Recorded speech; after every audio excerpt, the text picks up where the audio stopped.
Hey guys, this is Hell Hades. This is another raid Shadow Legends video. Guys, we're taking on Doom Tower. Again, we're going through normal like I said I would. I'm going to try and help you guys out with some of these normal bosses since they've changed and they're harder to beat. So we're taking on the Frost Spider today. What we're going to do, I'm going to try and use some of the champions that we were using yesterday just to make sure that if you are leveling these champions up, you can get more use from them. So we're going to continue with Elf Guards, same way that we did yesterday, so that you can kind of just see they've got a bit more use. They're really low health and low defense, so this might not work. They're only level 40. And then we're going to bring in someone that can cleanse and heal my team. So the reason for the Elf Guards is basically to drop turn meter of the enemies, yeah? The Elf Guards have got on their A2 decrease the turn meter by 50%. So this works better if the turn meter is high, because it will half it, or in fact in Doom Tower, it doesn't work to full effect, so it will actually be a quarter of it removed, but still strong for an uncommon. We're going to bring in our High Katoon again, so High Katoon is going to be our lead and our speed champion, also in a shield set here. I've not equipped any of the artifacts, so that it's kind of more like a normal type of build that perhaps you guys can achieve. I'm bringing in Reliquary Tender, just in sort of random pieces, basically relatively quick, quite tanky, high defense, high HP.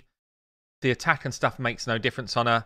Again, we can remove some of these bits to make it a bit more realistic for what you guys can do. She does bring a decrease attack on her A1, but the main thing she's in there for is a revive if we need it, and a full cleanse. This is the move, full cleanse and heal. So she's coming in, and then we're going to bring in Coffin Smasher. So my Coffin Smasher is someone who I use in Clan Boss if I'm trying to do guides and stuff. Decrease attack on his A1. The main reason he's coming in is his HP burn. So 50% chance of placing HP burn. I'm going to change his gear. So he's in life steal right now. The better gear, if you're struggling to get through content for this type of content, is actually regen gear. Regen gear got a buff, and it's now pretty damn strong. So I'm going to equip him in one set regen gear, just to keep his life up, and then we're going to get into it. So here we go. I've rolled him into regen gear. I tried to keep all of the gear low. I've tried to keep it low as best I can for what I've got on my account. This ring's probably a bit high. Let's just grab something else. So I'm trying to keep it achievable. 174 speed, high health, regen heals for a percentage of your health. 15% every turn. It's actually a really big heal. So the higher HP you've got, the more effective this set is. So Coffin Smasher, Reliquary Tender. Who else do we say? High Katoon. And these couple of lovely lasses.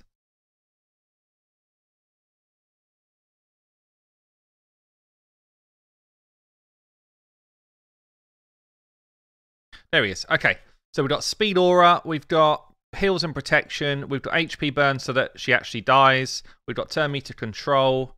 I mean, Sorath is probably, the higher you get up, the harder it becomes, mainly because Sorath starts to hit hard, and because you have to have an HP burnout or she's going to revive, and because her resistance goes up really high. So the main thing you need to do against Sorath is actually either just absolutely go after the boss and nuke the boss down, or take out the Spiderling ads first and then go after the boss after that. Taking out the Spiderling ads will make it a much easier fight, but it will make it a much longer fight as well. But yeah, obviously the main thing to be aware of, if you do not have HP burn on, then she'll revive, and that's the kind of main thing you've got to try and avoid. But you can see here these two high elves, the elf guards, just doing their thing, dropping turn meter here, there, and everywhere. And again, like the mobs here are quite weak, so as long as you've got champions that can do this, the mobs are not going to be too much of a problem for you. One thing I will say is, if you don't have Coffin Smasher, then just bring someone else in who's got a reliable HP burn. That's all you need, reliable. Ideally on an A1, but it's not essential. But yeah, any sort of reliable HP burn will do the job. So when you kind of match regen set to Reliquary Tender, you're getting 2 lots of HP based heals, which is really cool. So here we go then, just onto the boss straight away. We get the turn meter drop, 25%. Turn meter is still very strong. Turn meter control is still really strong. We're getting a bunch of resists here against the freeze. The freeze will land on probably most of you guys, but at early level like this, it's pretty easy. Like, the resistance levels don't need to be high at all. Get drop attack. We're dropping her turn meter constantly, so she's not having her main turns. If you had someone like a Bulwark would come in instead of Coffin Smasher, no problem. You know, there's loads of champs that can do that job. We should get a cleanse here from our Reliquary Tender. There we go. And then we're off again. And it's a slow and steady, guys. There's nothing that's going to be kind of awesome about this in terms of speed. Who cares? You just want to get the job done. Get your reward. Get it going on auto so you can farm some resources. And it's job done. So I am seeing... Oh, there's the HP burn. Okay, I was just thinking, like, there seems to have been a couple of resistances against me, which means maybe my Coffin Smasher's accuracy is a bit low. And we're not targeting the ads at all on auto, so you do need to rely on your HP burn being a pretty consistent hit. But if we read through some of the passives here, so all turn meter reduction is now halved. That's why the turn meter reduction here is a 25% reduction instead of a 50. We've got damage from HP, max enemy HP skills is reduced. So people like your Cold Hearts and your Septimuses are not doing the damage like they were. Already immune to all of the normal stuff that you'd expect. In terms of her skills, revives Sorath with 50% if there's not an HP burn out there. It's got a passive, when attacked, 20% chance of placing a freeze on you. She's got an ability here, removes all buffs from enemies, then attacks them. 100% chance of placing a freeze for 1 turn. The chance decreases to 50% if she's under HP burn. That's another reason why HP burn's so strong. And then fills her turn meter for each freeze she puts out there. And she's got an A2 here as well. Attacks all enemies, places block buffs, heal reduction, freeze, decrease speed, decrease attack. Like, there's a whole bunch of debuffs. The higher you go up in Doom Tower, the more likely they are to land. Which means that you either bring someone in like Reliquary Tender and put her in high resistance gear, or you just go higher resistance in your teams. And then Array 1 attacks all enemies and places decreased accuracy. So it's just a load of debuffs on you, really. Doom Priest is awesome for this fight. Doom Priest will come in and just cleanse your team every time you have a turn. And if you actually take out the Spiderlings, it just makes it an easier fight as well. But this is, as I say, slow and steady. We will get there. She will die. I don't really have a lot of damage. You don't take damage from the Spiderlings. They don't do a lot. You basically don't need to worry about them at all, as long as you've got enough protection in your team. You know, we could come in just with a couple of champions, as long as there's enough protection to keep them alive. So here we go. The main thing to be aware of is the right Spiderling cleanses the main spider. So if this Spiderling was to go before this HP burn goes off, we actually probably don't kill the spider. I think we're probably going to do it though. So that's one thing to be aware of. The right spider is the only problem. If he gets a turn, he can cleanse it off. Basically just relying on Coffin Smasher to do the HP burn, and he will do the full job for you. You could probably run it, honestly, with just 1 or 2 champions in with HP burn. Like, I could probably run this without Iketomb, without these two. Maybe I do need this, or maybe I just need him with someone like a Bulwark. So yeah, I reckon I could do it with Bulwark coming in with an HP burn here as well. I reckon I could do it with just these two, Bulwark and Coffin Smasher. Let's have a look.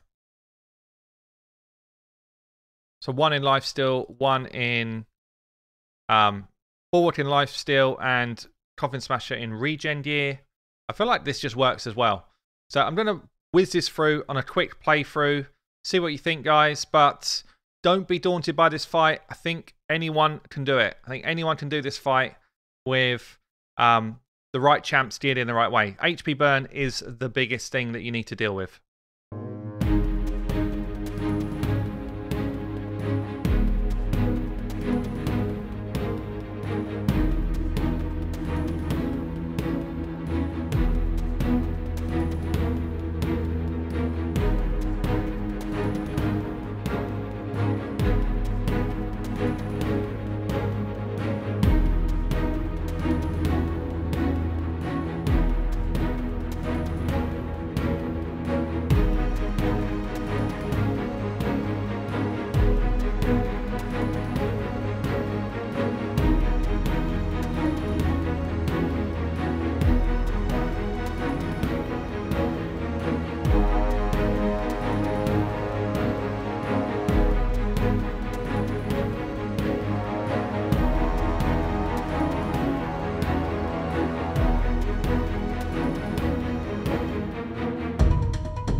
So there we go. Got one revive off.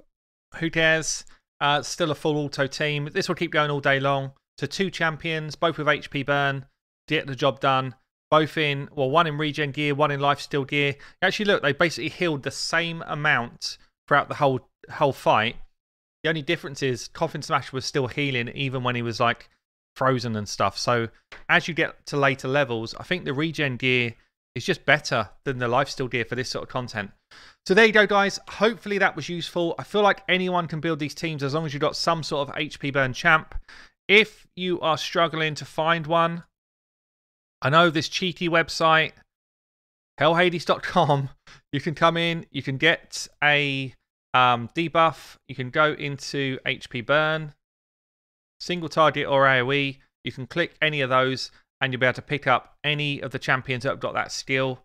Most of these pages now have got a new look as well, so kind of going down by legendary, then into epic, then into rare, telling you if it's an AoE skill or a targeted skill or random. So you're starting to get an easier way to navigate these pages as well. But anyway, guys, I've been Hell Hades. Get yourself in there. Don't sit back from Doom Tower. It's easier than you think. I'll catch you later.